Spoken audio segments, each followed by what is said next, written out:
Queridos irmãos e irmãs, que constituem a mesa diretora dos nossos trabalhos, senhoras, senhores, queridas irmãs, queridos irmãos espíritas, jovens, nossos votos cordiais de muita paz.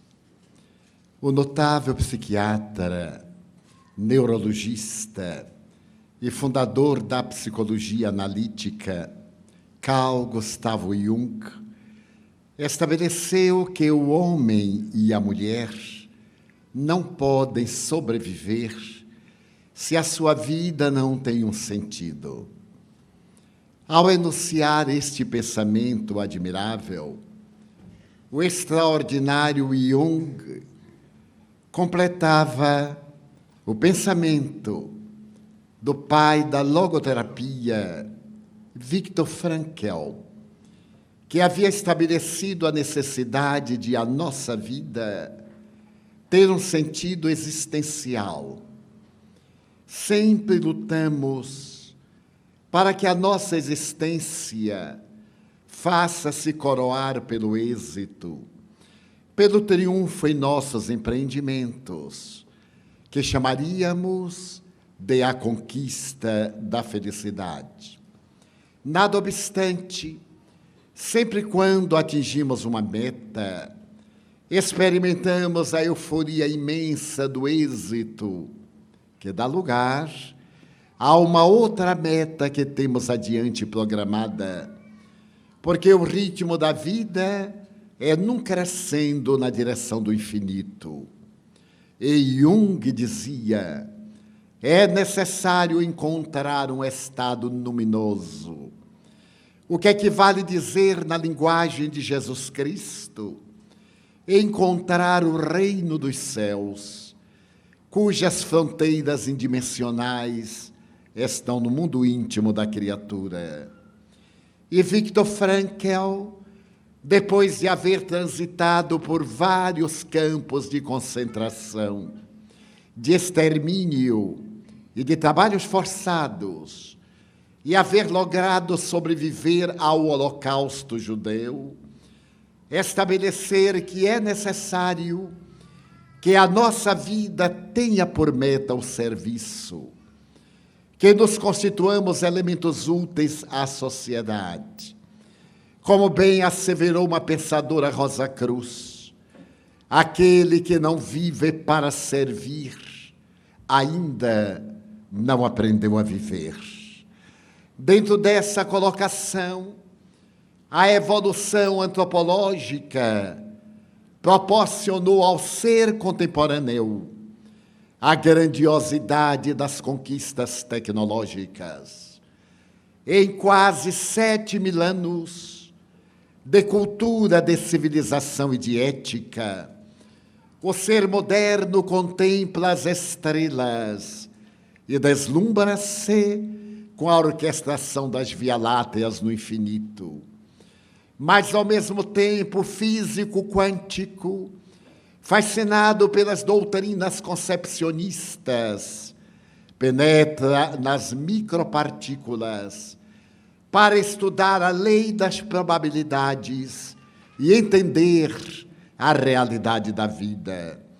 Esta verdadeira saga, a saga da evolução, da conquista horizontal do conhecimento, não se fez corresponder pela extraordinária verticalidade do amor, que tem arrancado a criatura humana do seu primarismo, da agressividade, dos instintos de preservação da vida, das manifestações fundamentais do existir, comer, dormir, procriar, para os sentimentos de nobreza da solidariedade, do amor, no seu sentido mais excelente. E, por consequência, as várias áreas da ciência que diminuíram as dimensões do infinito e transformaram a Terra numa aldeia global segundo a colocação de determinados veículos da comunicação midiática, não logrou encontrar a sua iluminação.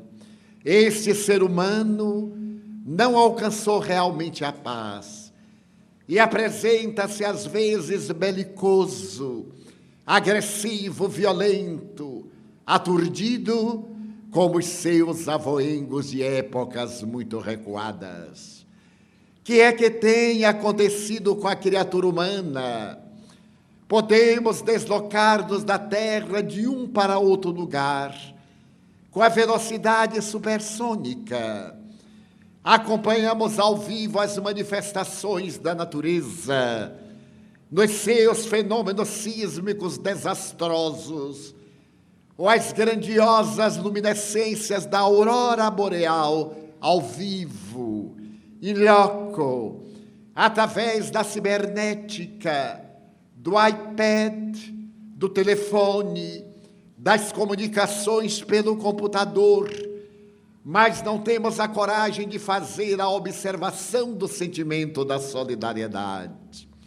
Viajamos em bólides espaciais e saímos da Terra. Aluniçamos, mandamos astronaves na direção de Marte e de Júpiter. E acabamos de enviar há menos de um mês uma outra bela nave na direção de uma galáxia próxima, na expectativa de chegarmos a Júpiter por volta de 1916, para podermos estudar o processo da origem da Terra. E, nada obstante, temos a coragem de fazer a viagem interior, a fim de perguntarmos-nos: quem sou eu? De onde vim? Para que estou aqui? Qual é a finalidade existencial da minha vida? E em razão dessa ignorância dos objetivos psicológicos, dos sentidos essenciais da vida, vivemos armados uns contra os outros, quando deveríamos viver amados uns pelos outros. Esse caos, naturalmente através da herança do nosso inconsciente coletivo, resulta em uma sociedade paradoxal, em que as denominadas nações ricas contemplam a desgraça das nações pobres, como a área do Sudão e daquela parte da África, em que a maior seca dos últimos 100 anos devora vidas a cada momento, estioladas pela fome, pelas lutas étnicas, do poder temporal, ameaçando 3 milhões de pessoas, de morte imediata, pela falta de grãos, pela ausência de água, mas, sobretudo, pela ausência de misericórdia e de amor. Porque a Terra possui recursos inimagináveis e a tecnologia pode promover o homem para poder erguer celeiros e multiplicar grãos, a ponto de fazer que a fome fuja envergonhada dos nossos arraiais. Entretanto, predomina em a natureza humana esse câncer, conforme definido pelo egrégio codificador do Espiritismo Allan Kardec, que é o egoísmo, o mais terrível inimigo da criatura humana.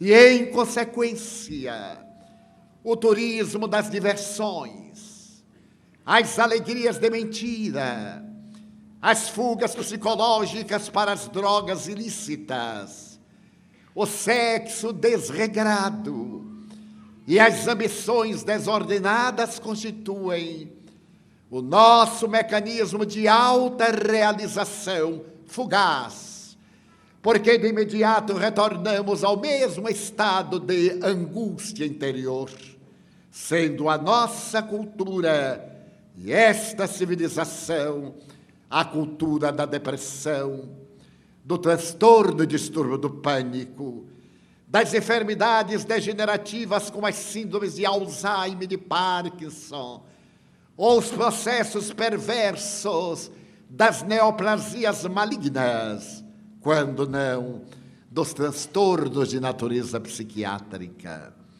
Porque a criatura humana, que possui uma inteligência tão brilhante, que é capaz de transformar pântanos em jardins, desertos em pomares, ainda não se resolveu pela transformação interior de ser o homem integral, aquele ser que pode possuir a verdadeira felicidade, se basta para isso a mudança de foco existencial, tirar a direção do imediatismo do prazer para o sentido psicológico, para a proposta de natureza útil, ao invés de utilitarista, generosa, ao invés de consumista, adquirindo então a paz e a verdadeira plenitude.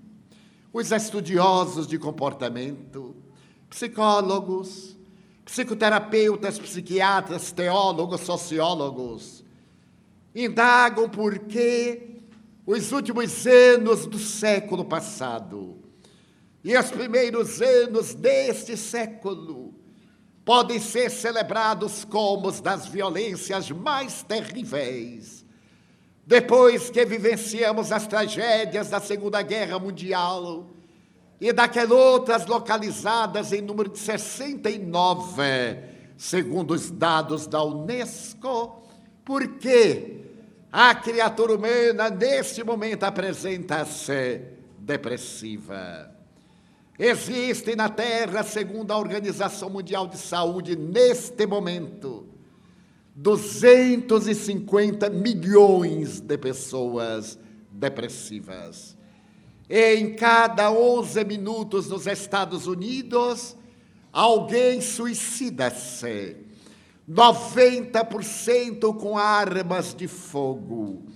E para cada uma dessas pessoas que se suicida, 100 realizam tentativas, não se considerando o alcoolismo, que toma conta das nações nórdicas, que toma conta dos espaços emocionais da sociedade, ao lado do tabagismo transformado em elegância e em bengala psicológica para fugir-se do medo e diminuir-se a preocupação.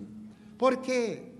É a grande interrogação que fazem aqueles que estudam o comportamento humano e chegaram a uma conclusão profundamente lamentável e materialista. 3 fatores erguem-se para explicar essa tragédia do cotidiano, particularmente a depressão e o transtorno do pânico, ou a síndrome do pânico. Esses 3 fatores são a solidão, a ansiedade e o medo. É óbvio que o medo faz parte do nosso cardápio existencial, nas megalópolis, nas metrópoles, nas cidades, nas vilas, nas aldeias. Somos uma sociedade que tem medo. Medo de perder o emprego, medo de assalto, medo de estupro, medo da doença, medo da morte, medo de relacionamentos fracassados, medo de amar. O extraordinário psicólogo norte-americano Rollo May asseverou com propriedade que nós temos medo de amar. Logo concluindo, eu amar para aprisionar-me e ser vítima da infidelidade, da ausência de valores morais do outro, como se a sociedade devesse ser medida pelos fatores degenerativos e não pelos valores éticos. Esta sociedade que tem medo, naturalmente introjeta conflitos, e esses conflitos vão contribuir na massa encefálica produzindo nos neurônios cerebrais a intermitência das neurocomunicações e a ausência de determinados neuropeptídeos encarregados de produzirem harmonia e, acima de tudo, a alegria de viver e a afetividade. Mas, de imediato, aparece um outro fator, a ansiedade. Somos uma sociedade eminentemente ansiosa. Estemos aqui ansiosos que isto logo termine, para irmos a lugar nenhum dentro de casa. Localizarmos na televisão a tragédia do cotidiano, a agressividade, a sexolatria, o desvario, as célebres fofocas das celebridades, comprazendo-nos na sua desgraça, no derruir das suas ilusões. E a ansiedade vem corroendo-nos intimamente pela facilidade que temos de estar em todo lugar ao mesmo tempo, em lugar nenhum, como é muito comum com os aficionados da televisão, que varrem os 150 canais, incluindo os pagos, à busca de algo que o próprio indivíduo não sabe o que é, a ansiedade. Mas se nós lermos uma obra memorável do século passado, escrita por um piloto, Antoine Saint-Exupéry, O Pequeno Príncipe, ali notaremos também um pouco de ansiedade. Quando ele disse: tu dizes que vem às 4, eu te espero desde as 2. A ansiedade é um fenômeno eminentemente natural. Quando aguardamos uma notícia, boa ou má, quando esperamos o resultado de uma ação, positivo ou degradante, quando desejamos conhecer alguém para amar ou a quem detestamos para evitar. A ansiedade é normal, porque ela caracteriza a busca, a necessidade de um encontro do porvir, que logo mais será o acontecido e o passado. Mas quando essa ansiedade nos tira a tranquilidade, dá-nos excesso de batimentos cardíacos ou diminuição dele, colapso periférico com sudorese enregelada, trata-se de um transtorno psicopatológico. Então a ansiedade é perversa. Eu recordo-me que oportunamente, numa cidade do sul do país, estava preparando-me para a conferência anunciada. E por hábito, chego ao recinto uma hora antes para conviver, porque gosto de amar, assinar um autógrafo, apertar uma mão, um sorriso. Quando se me acercou um senhor profundamente ansioso, o seu olhar, a expectativa, e fez uma pergunta com um tom de rudeza na voz: a que horas vai começar a conferência? Eu olhei discretamente o relógio e disse-lhe: dentro de 1 hora. Mas, seu Divaldo, só falta 1 hora para começar a conferência. Ao que eu lhe redargui suavemente: não, senhor, ainda falta 1 hora. Ele então voltou à carga: e vai começar no horário? Eu não sei, eu já cheguei. O senhor pergunta ao responsável. Ele saiu e eu notei que era um ansioso. Quando menos esperava, retorna o cavalheiro: seu Divaldo, só falta meia hora. Eu digo: não, senhor, ainda falta meia hora. E será que vai começar na hora? Eu espero que sim. E ele saiu. Continuei ali com as pessoas gentis que chegavam. E por terceira vez veio o homem e disse: mas, seu Divaldo, só faltam 15 minutos. Como eu sei que todo ansioso tem medo da morte, porque ele morre de véspera. É como o peru de Natal.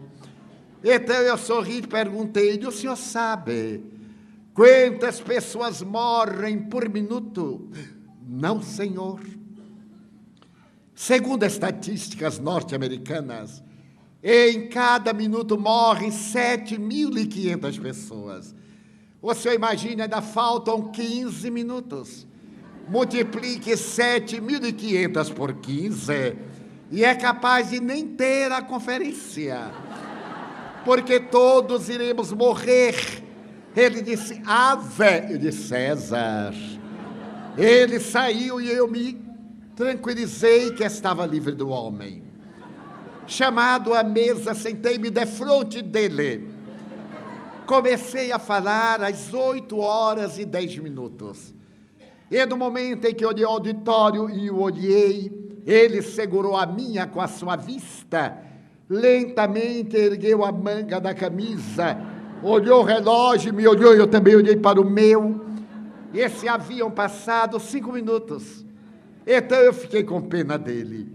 Eu disse, coitado, ele ainda vai olhar 13 vezes, porque uma conferência tem uma praxis, a apresentação do tema, discussão e conclusão.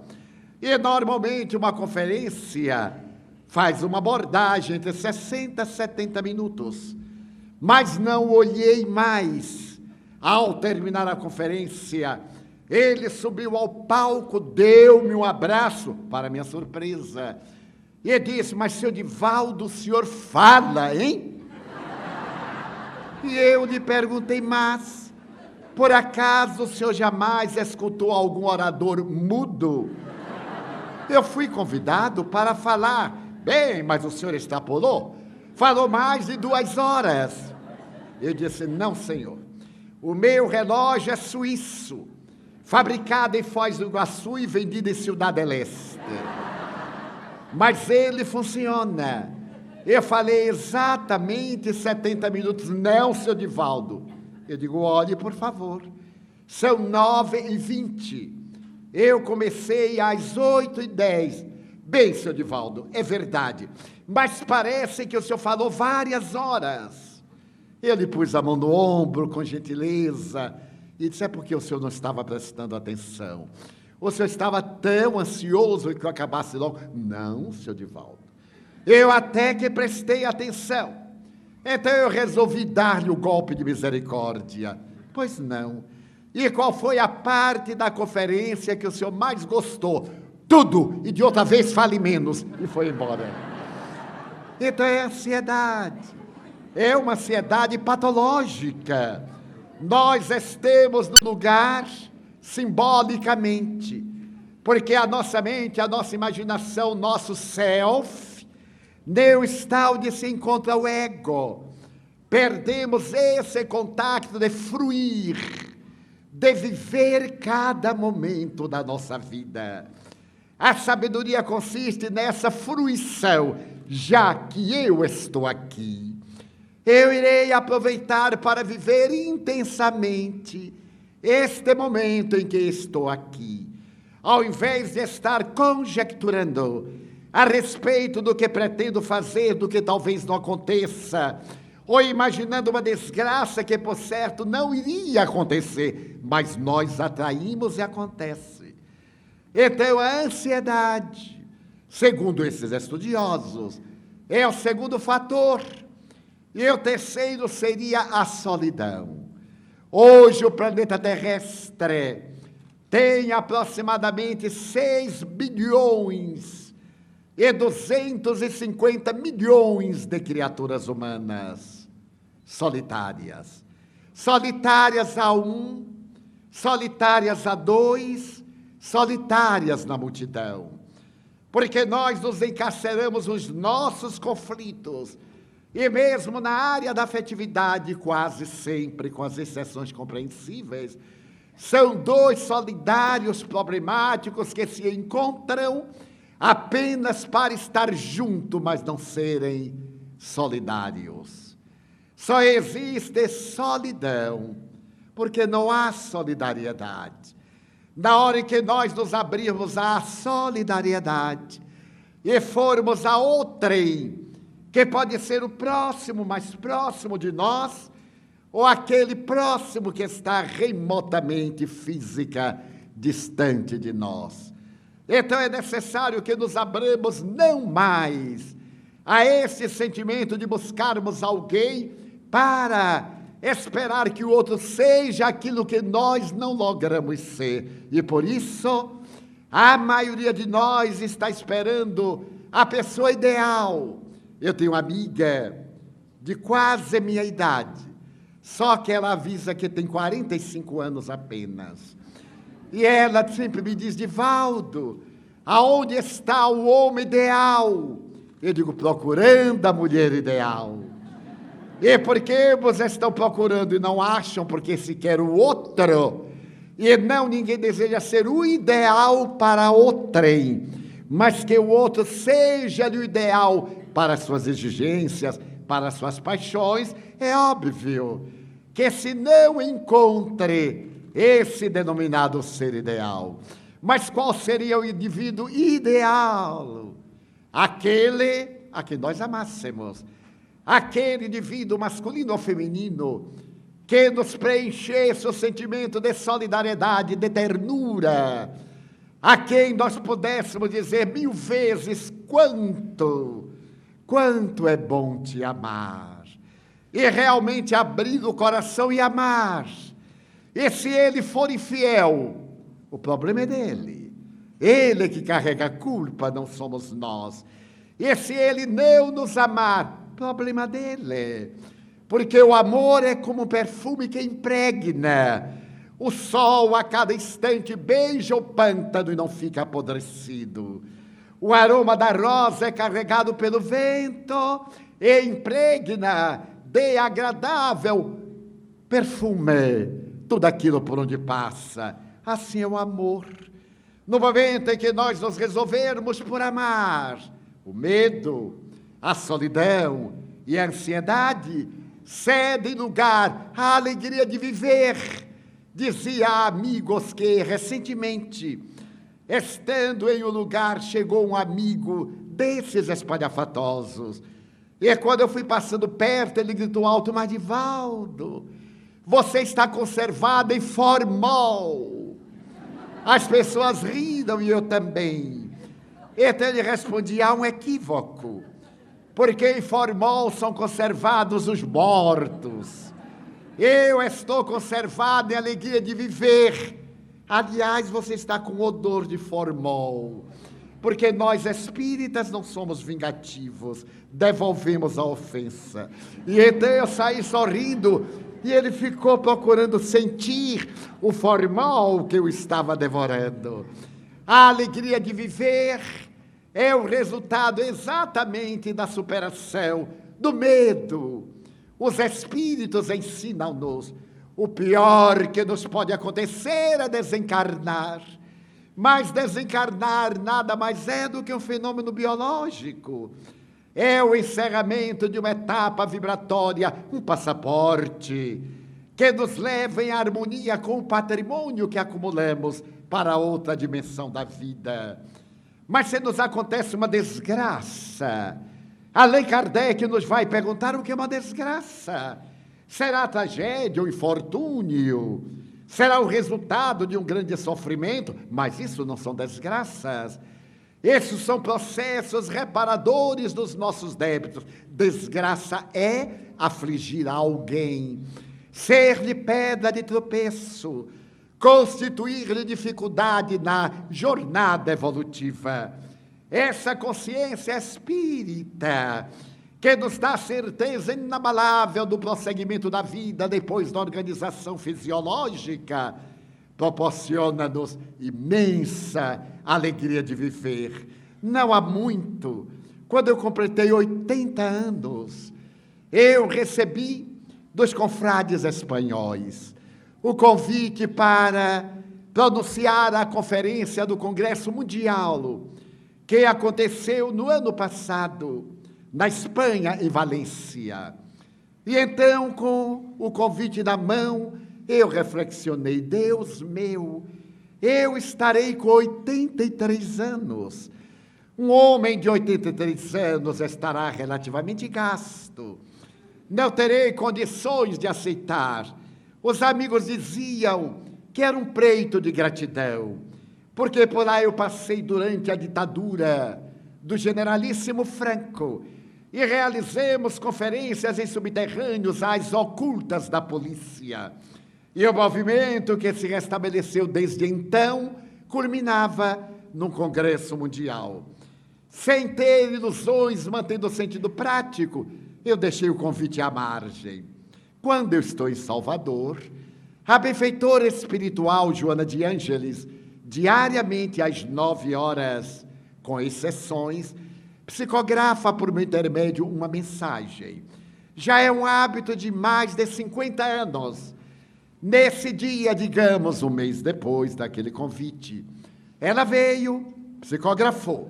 E normalmente ela se afasta, quando no passado eu datilografava e no presente eu então transcrevo no computador.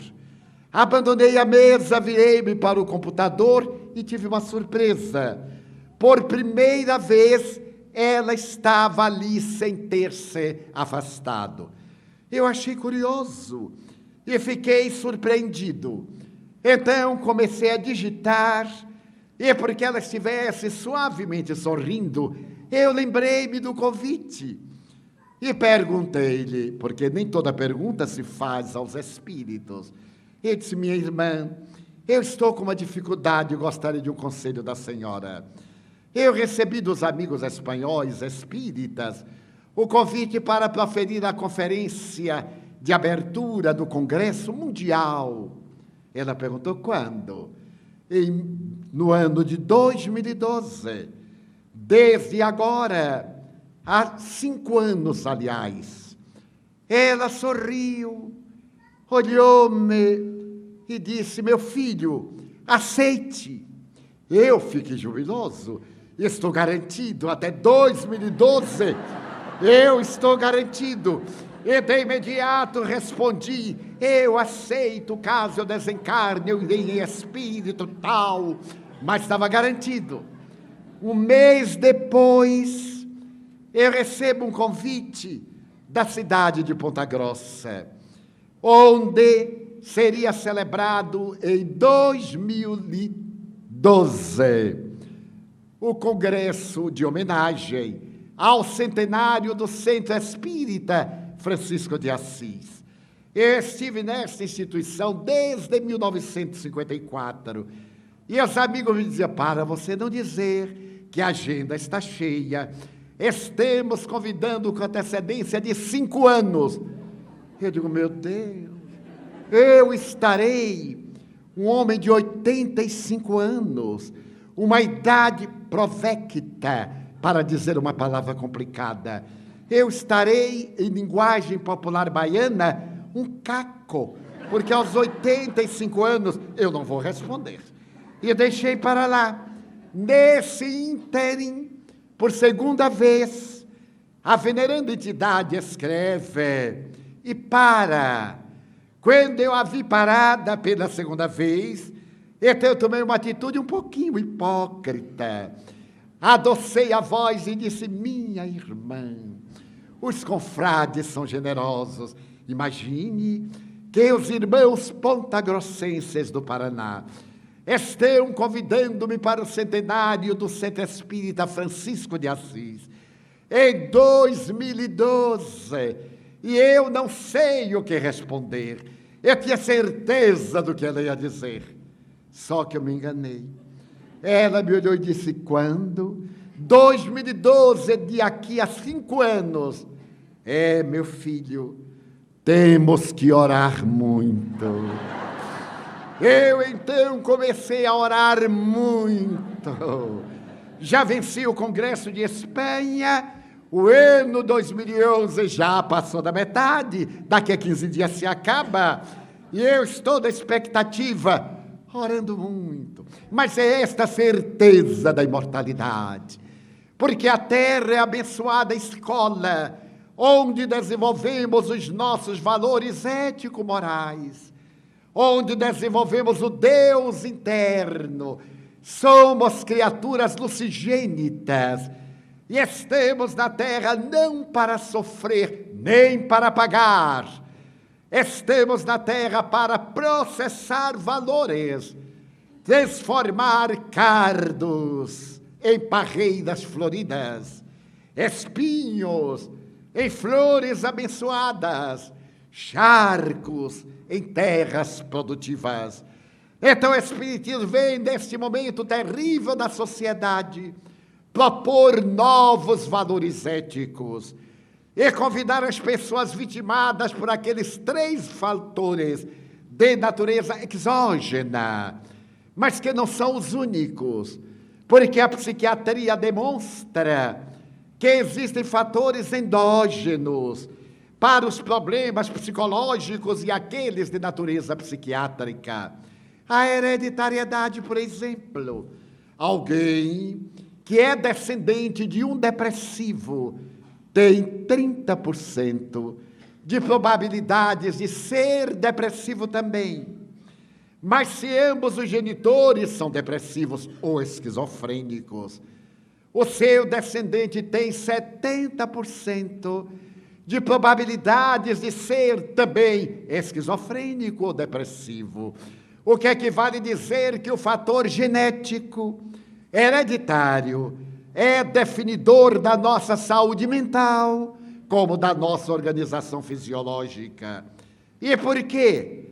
Porque o espírito, através dos genes e dos cromossomas, imprime no perispírito as suas necessidades evolutivas. E o devedor de hoje é o calceta de ontem. Aquele que expurga é o perturbador de antes. É natural que ele traga impresso na consciência e marcado na organização fisiopsíquica as necessidades evolutivas. Por isso, nascemos não nas famílias que gostaríamos, mas naquelas de que temos necessidade.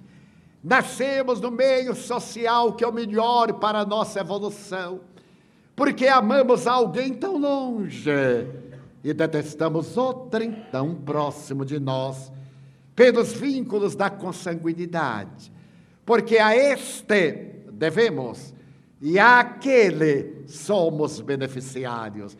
É necessário, então, realizar esse trabalho da lei de causa e de efeito, através do amor, modificando a estrutura da odiosidade para a fraternidade, para a compreensão. E se não lograrmos amar, o que é muito comum, pelo menos a entender, e isso podemos, a entender o outro, a dar-lhe o direito de ser como é, e a nós nos exigirmos o dever de sermos diferentes para melhor. Então, entre os fatores de natureza interna desses distúrbios, destacam-se as enfermidades infecto-contagiosas, a tuberculose, a hanseníase, a AIDS e outras, mas também as sequelas dessas enfermidades, seus fatores internos e aqueles outros externos ou eventos exteriores, seus de natureza psicossocial, de natureza econômica, de natureza ambiental, e os 3 anteriormente citados. Mas enquanto a psicologia, departamento das doutrinas psiquiátricas, trabalha para a mudança desses fatores, o espiritismo, a ciência que estuda a origem, o destino da criatura humana e a sua natureza, esta doutrina que estuda as relações que existem entre o mundo espiritual e o mundo físico, vem dizer-nos que há outros fatores de natureza transpessoal, de natureza parafísica, a interferência dos espíritos em nossas vidas. Porque a doença é a manifestação da morbidez do doente. O que levou a Organização Mundial de Saúde a dizer que não existem doenças, existem doentes. Pessoas há que estão sempre doentes, que mudam de doença e jamais estão livres de novas enfermidades. Por quê? Porque somos espíritos imperfeitos, devedores, mas isso não é negativo. Estamos na correnteza da evolução E logo mais seremos espíritos ditosos, porque nos aprimoremos, desenvolvemos esta luz interna do Cristo que está em nós, o Deus interno das tradições platônico-socráticas, e nos transformaremos em verdadeiros archotes de luzes, sem qualquer tipo de sombra. Então o Espiritismo vem dizer que a morte não interrompendo a vida, aqueles a quem odiamos ou a quem prejudicamos, e que nos não perdoaram, retornam, qual ocorre aqui na terra, com esses que se comprazem em vingança, em ódios, em perseguições, às vezes aparentemente gratuitas. E as obsessões graçam. Mas as obsessões não são uma descoberta do Espiritismo. Se remontarmos à Bíblia, encontraremos o rei Saul, dominado por um transtorno depressivo bipolar. Ele saía da melancolia profunda para a euforia exagerada. E graças a Davi, que tange a harpa e canta o saltério, os salmos, ele acalma-se, e a humanidade vai ter, a partir daí, a primeira experiência musicoterapêutica da humanidade. Aquele jovem irá cantar para o seu rei, que o odeia, porque odeia-lhe a felicidade juvenil. Mas acalma-se com a presença desse psicoterapeuta otimista, transmitindo ao atormentado rei, perturbado por entidades perversas, a calma que lhe faltava para governar o povo hebreu. Se nós viajarmos através de outras páginas da Bíblia, particularmente do Novo Testamento, iremos encontrar o psicoterapeuta ideal, Jesus Cristo, dialogando com os espíritos. A mim comove-me o momento grandioso em que ele está no Monte Tabor, no silêncio da comunhão com Deus, acolitado por 3 amigos queridos, Pedro, Tiago e João, em uma madrugada esplendente de luz, e de repente transfigura-se, ergue-se da terra, evanescente e luminífero, e dialoga com os pais da raça hebreia, o grande legislador Moisés e o grande profeta Elias. Os dois vêm de além da morte homenagear Jesus, e a transfiguração do Tabor é o momento pré-culminante da imortalidade da alma, da prova iniludível da sobrevivência do ser aos despojos materiais. E quando termina esta cena de materialização ou de natureza energética, através dos fluidos que também são transmitidos pelos discípulos, esses deslumbrados dizem ao mestre: Senhor, erguemos 4 cabanas e aqui fiquemos na contemplação da divindade. E ele lhes dirá: não é possível, é necessário descer a península do Esdrelon, a planície, porque a montanha é o lugar de comunhão com Deus. A planície é o local das lutas com as criaturas humanas. Os rios nascem nos flancos dos planaltos e espraiam-se nas terras voluptuosas das planícies. As flores raras abrem-se nas partes mais difíceis do planalto, e embaixo é o charco, são as dores, são as agonias humanas. Ele veio, estrela polar, para iluminar a noite dos desvairados. Então é necessário descer. É tão difícil descer. Descer sem rebaixar-se. Descer à criatura humana sem tornar-se vil, como aqueles que o aguardavam. E descem, e quando chegam à planície, um homem chega-se e fala-lhe com lágrimas nos olhos: Senhor, apiada-te do meu filho, pois que, ipsis verbis, um espírito imundo toma-o, faz que ele convulsione até babar sangue, e ninguém consegue liberá-lo, nem os teus discípulos conseguiram. Jesus olha o rapazito, que se apresentava numa crise que recordava a epilepsia, a convulsão epileptiforme, a baba, o olhar desvairado, a língua retorcida e o corpo convulsionado, e o mestre, dominado pelo inefável amor que dele se irradiava, acerca-se daqueles seres em litígio e diz com autoridade: espírito imundo, em nome de meu Pai, eu te digo, sai dele. O jovem novamente é vitimado por um estertor e tomba exaurido numa sudorese fria abundante. O pai distende-lhe a mão, ergue-o e devolve-o ao seu pai. O mestre ergue-o e devolve ao seu pai, que está emocionado. Era um fenômeno obsessivo. Então, quando ele sai com os companheiros, estes um pouco enciumados perguntam-lhe: por que tu conseguiste e nós não? Ele redargui: porque para esta classe de espíritos são necessários jejum e oração.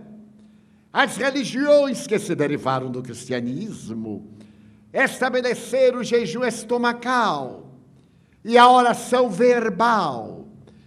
Não há quem possa afirmar que o jejum de estômago produza valores ético-morais e que a oração verbal realize qualquer efeito de natureza ética. A que jejum ele se referia?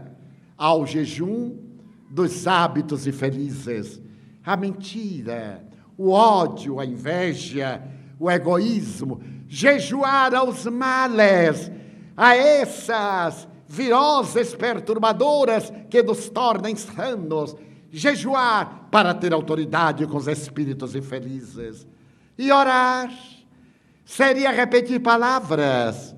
Daí na língua portuguesa os dois verbos rezar, dizer palavras memorizadas, e orar, que vem do latim os ores, boca, abrir a boca da alma, libertar-se do ego e plenificar-se de Deus. Abrir-se a Deus é orar, agir. Há uma história de Leon Tolstói, em que um homem trabalhava no campo e passou o sacerdote. Vendo aquele jovem arando a terra, o sacerdote disse-lhe: mujik, trabalhador, camponês, abandona a enxada e vem comigo ao templo orar. Ao que o jovem respondeu: não posso, Senhor, eu estou arando. E o sacerdote anuiu: de fato, arar é orar. A verdadeira oração não são palavras, são atos, são atitudes perante a vida, são comportamentos. Esta é a oração que do Evangelho segundo o Espiritismo pode ser vista na epígrafe, o sacrifício mais agradável a Deus dos nossos atos. Sacrificar a nossa inferioridade, fazendo uma listagem das nossas imperfeições e cada semana trabalhar psicologicamente para liberar-se, para diminuir, para logicar a respeito de um defeito nosso. Por exemplo, ciúme, que eu sei que aqui ninguém tem, mas anotar: eu sou ciumento. Colocar até no espelho, se não for casado: eu sou ciumento. Mas por que nós somos ciumentos? Porque não nos amamos. Achemos que não merecemos ser amados, porque quem não se ama não inspira amor, é lógico. E o ciúme é insegurança psicológica, porque se alguém me ama, eu não vou ter medo de perder, porque não se perdem afetos quando verdadeiros. Perdem-se pessoas frívolas, que se utiliza da afetividade sexual confundida com a afetividade profunda. Então são esses que nós perdemos. E se por acaso eu amo alguém que aparentemente me ama, mas que não me corresponde, eu não vou enciumar-me. Se ele é feliz, o indivíduo, masculino ou feminino, em outro lugar com alguém, eu consegui ser feliz por vê-lo feliz, não necessariamente comigo. Parece tão difícil, não é verdade? Ver a pessoa amada ser amada por outra. Mas amar não é possuir. Amar é adornar de bênçãos para que o outro seja feliz. Então, o ciúme é insegurança psicológica. Também eu já tive muito ciúme. Hoje não tenho, Deus me perdoe. Então, diminuir, dizer assim, mas meu Deus, se alguém me ama, é muito bom, mas quando eu amo é muito melhor. Quando eu posso dizer a alguém sem palavras, ou até mesmo enunciar com palavras cuidadosas, mas é tão bom você estar aqui, quanto eu gosto de você. Na minha idade eu costumo dizer, você é um filho do coração. Ter essa família da fraternidade é o sacrifício mais agradável a Deus. Vencer, diz Allan Kardec, as más inclinações, as tendências ao vício, à desconfiança, a retroceder no avanço do bem, a estar sempre discutindo, defendendo-se. Então, ao invés de armar-me a amar, é mais fácil amar do que armar-se. Então, Jesus é o pioneiro desses fenômenos vistos como esquizofrenia, epilepsia, depressão.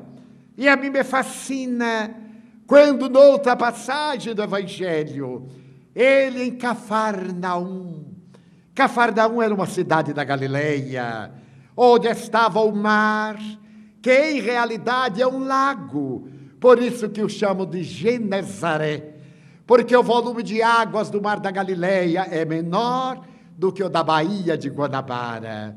Mas naquele local, amém, em que a temperatura era tão agradável que a rainha Cleópatra veio passar 2 verões na cidade de Magdala, às margens do mar da Galileia, em Cafarnaum. Na casa de Simão Pedro, o pescador, Jesus olhava o outro lado do mar, as montanhas da Decápolis. A Decápolis é uma palavra grega que significa as 10 cidades gregas do outro lado. E ele olhava aquela região que era detestada pelos judeus, porque os decapolitanos eram criadores de suínos. E o Talmud, um dos livros sagrados hebreus, condena a ingestão da carne de porco, desse animal imundo, porque ele é portador, muitas vezes, da morte, quando a carne não é bem tratada antes de ser assada. Deve ser levada ao cozimento para matar aqueles pequenos animais que se podem alojar em nosso organismo, deixando ovos terríveis do cérebro ao músculo do coração. Então Jesus olhava e um dia ele vai com os discípulos a uma daquelas cidades. É uma cidade que está em cima da montanha, entre as carpas. Ele sobe com os companheiros na direção da cidade. E quando vai atravessando o cemitério abandonado, levanta-se de uma sepultura um homem transvariado que começa a gritar: Jesus de Nazaré. Notem, ele nunca havia estado ali. Por que me persegues? E Jesus indaga: quem és tu? Notem o diálogo. Nós somos legião. porque nós somos muitos aqueles que estamos neste corpo. Jesus olha e os Espíritos dizem: não nos mandes ao Hades, a uma região de imundícia, que seria um símbolo do inferno. Deixa-nos pelo menos tomar os porcos que ali pastam. E Jesus, naquela cidade, Gadara, Gergesa ou Gersesa, compadece-se daquele homem enlouquecido e diz docemente: legião, em nome de meu Pai eu te ordeno, sai dele. O homem titubeia, cai, treme, tem uma convulsão, e os porcos estouram e atiram-se do penhasco na direção do mar. Depois o homem enxuga o suor, recuperou a saúde mental, e Jesus diz: vai adiante e apresenta-te aos gadarenos, para que eles saibam o que pode fazer aquele que veio em nome de Deus. E o homem vai, e Jesus vai em pós com os seus discípulos. Mas quando chega às portas da cidade, que era amuralhada, os gadarenos estão desesperados, porque os pastores de porcos vieram dizer que um estranho feiticeiro fizera estourar a manada, a vara, que se atirara nas montanhas, e eles estavam furibundos, porque eram judeus. Aquele que havia interferido com os seus eram inimigos. E então Jesus se acerca e o homem diz: foi ele que me curou. Todos o olham e Jesus sorri. A expressão de cólera daqueles homens e mulheres.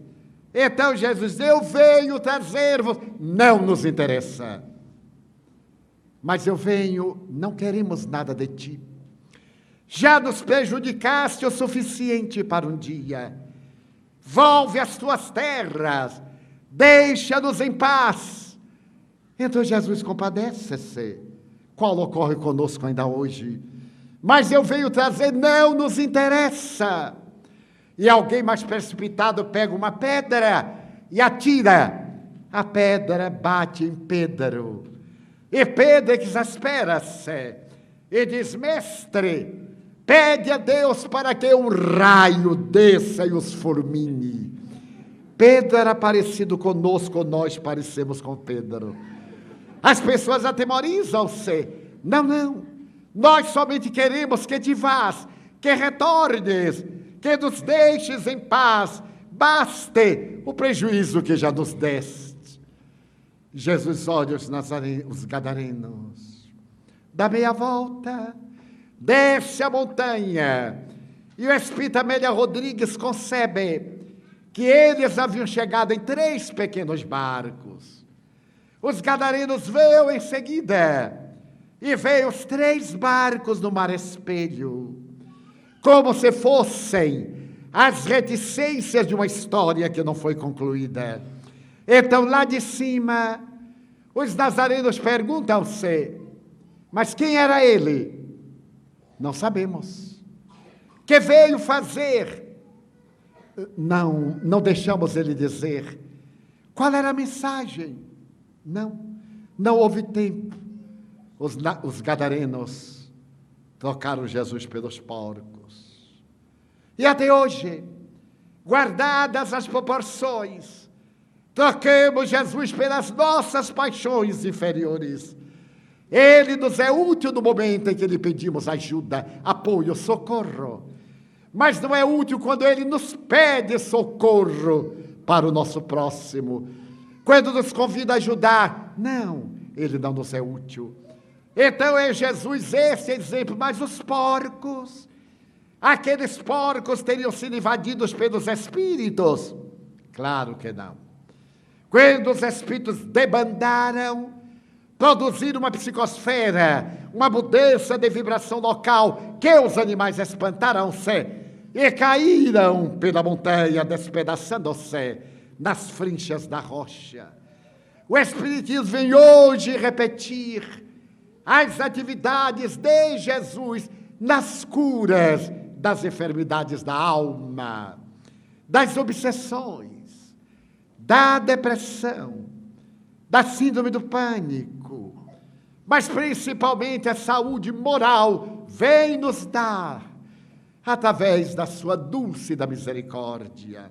Hoje, leva-nos a evocar uma data algo remota, 29 de agosto de 1831, quando em Riacho de Sangue, hoje em Jaguaretama, no estado do Ceará, renasce na carne um apóstolo de Jesus, Adolfo Bezerra de Menezes Cavalcante. E a partir dessa data, 180 anos, exatos hoje, o excelente discípulo de Jesus, que é mártir cristão do século II, que se comprometeu com Maria Santíssima, amar a alma brasileira enquanto houvesse dores sob as luzes do Cruzeiro do Sul. Começa a experiência sublime da caridade e transforma-se no grande médico da pobreza do Rio de Janeiro, político que colaborou para a libertação dos escravos, que trabalhou em leis de beneficência e de progresso da cidade provincial do Rio de Janeiro. Doutor Bezerra, como ficou conhecido, era a desobsessão em pessoa. Certo dia, ele descia as escadas da, então, Federação Espírita Brasileira, que não é a sede atual. E o homem saiu, atormentado, infeliz, e disse-lhe: doutor Bezerra, veio pedir-te socorro. A família está enferma, a mulher na cama, os filhos doentes, também eu. Desempregado da miséria, penso em suicidar-me. Depois de aniquilar a família inteira, tenho fome. Doutor Bezerra, com os olhos azuis transparentes de ternura, verte lágrimas. Não tinha uma moeda no bolso, havia dado tudo. Na semana anterior havia dado o anel de grau de esmeralda para que uma pobre mãe comprasse os medicamentos homeopáticos para o filho no morro e alimentos. Então ele se examina e não tem nada para dar. É provável que ele se haja recordado de uma cena, quando Pedro e João saíam um dia depois da morte e ressurreição de Jesus do templo de Jerusalém, e ao passar pelo meio dos miseráveis, de natureza moral e esfarrapados, um paralítico estende a mão e pede-lhes uma caridade, uma esmola. E Pedro lhe diz: não tenho prata nem ouro para dar-te, mas o que tenho dou-te, levanta-te e anda em nome de Jesus. E o homem, que era um obsidiado físico, desennovelou-se dos fluidos que o retinham na paralisia e ergueu-se, e a partir dali o povo de Jerusalém colocava seus doentes por onde passavam Pedro e João, para que a sombra deles, caindo sobre os enfermos, produzisse-lhes a cura. Doutor Bezerra, comovido, diz ao homem: venha, vou dar-lhe o que tenho, um abraço. E quando chegar a casa, abrace sua mulher, abrace seus filhos, porque a Mãe Santíssima irá resolver o seu problema. E o homem se foi. Ele morava no bairro da Tijuca, muito longe do centro, onde estava. A viagem de bonde era uma ninharia, mas nem isso ele tinha.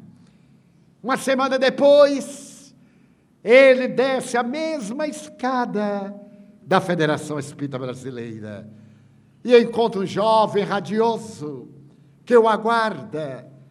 Doutor Bezerra, o senhor lembra-se de mim? Vagamente, meu filho. Eu sou aquele paciente do seu abraço. O seu abraço curou-me. Chega da casa, eu abracei a minha mulher, abracei os meus filhos, abracei os meus vizinhos, e eles me deram alimentos. consegui trabalho. Então eu venho devolver-lhe o abraço, doutor Bezerra, em nome da gratidão. Esse apóstolo realizou as mais notáveis terapêuticas, desobsessivas, curadoras, iluminativas. Mas não é privilégio dele nem dos anjos. Estamos na terra para nos desincumbirmos deste dever de amar e de servir. Iniciemos pela autocura, pelo trabalho de autoiluminação. É tão fácil mudar o foco mental. Se estamos cultivando o pessimismo, pelo menos hoje, por hoje, digamos: Senhor, venha me dê luz, para que a partir de amanhã eu seja uma estrela no caminho das vidas. Hoje, pelo menos hoje, desculpemos alguém que consideramos nos ofendeu e amemos mais a quem já amamos. Digamos aos nossos parceiros, aos filhos, aos amigos: quanto bem eu te quero, como é bom querer-te bem. E se formos mais ousados, digamos: eu te amo. E sorriemos do verbo amar, mudando as estruturas da terra. A felicidade é fácil de ser conseguida, mas ela exige um largo esforço para ser mantida. Se objetivarmos, acima de tudo, a nossa imortalidade, e se buscarmos investir nos bancos da providência divina para o nosso amanhã, desde hoje, poderemos cantar hosanas, e ao invés da queixa, da reclamação, do estado continuado de animosidade, dizermos: meu Deus, eu amo a vida, que para mim é bela e é consentida.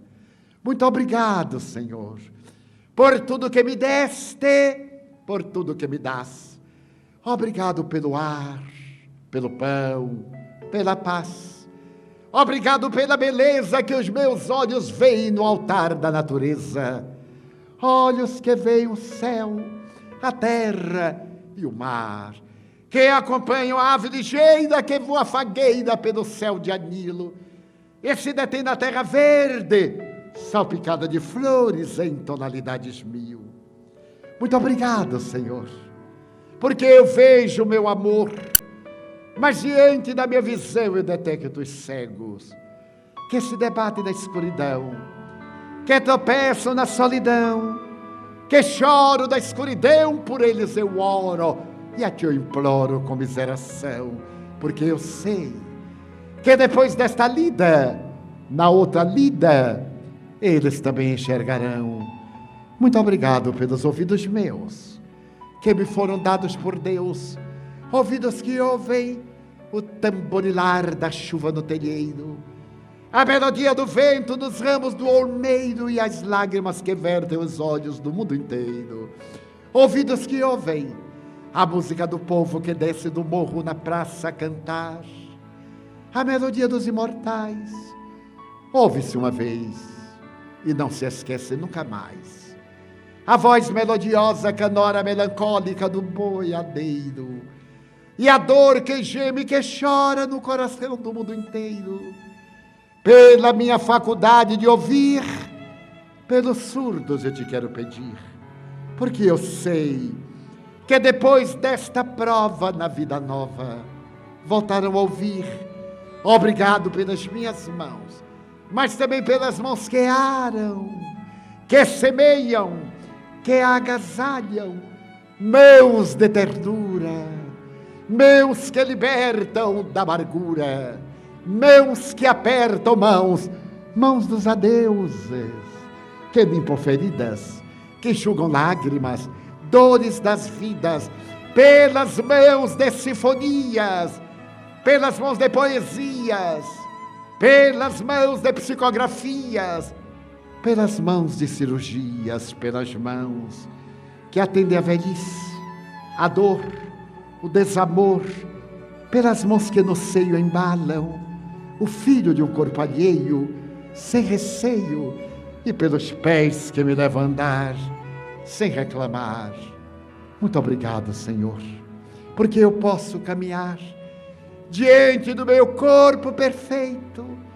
Eu vejo na terra aleijados, amputados, marcados, paralisados que se não podem movimentar. Oro por eles, porque eu sei que depois desta expiação, na outra reencarnação, eles também caminharão. Muito obrigado por fim, pelo meu lar. É tão maravilhoso ter um lar. Não é importante se este lar é uma mansão ou uma tapera, um grabato de dor, um bangalô, um duplex, um ninho, seja lá o que for, mas que dentro dele exista a presença do amor de mãe ou de pai, de mulher ou de marido, de filho ou de irmão, a presença de um amigo, alguém que me dê a mão, pelo menos a companhia de um cão, porque é muito triste viver na solidão, mas se eu a ninguém tiver para me amar, nem um teto para me agasalhar, ou uma cama para repousar, nem aí reclamarei. Pelo contrário, eu gritarei: obrigado, Senhor, porque eu nasci. Obrigado porque eu creio em Ti, pelo Teu amor. Obrigado, Senhor, pela sua atenção. Muito obrigado, senhores.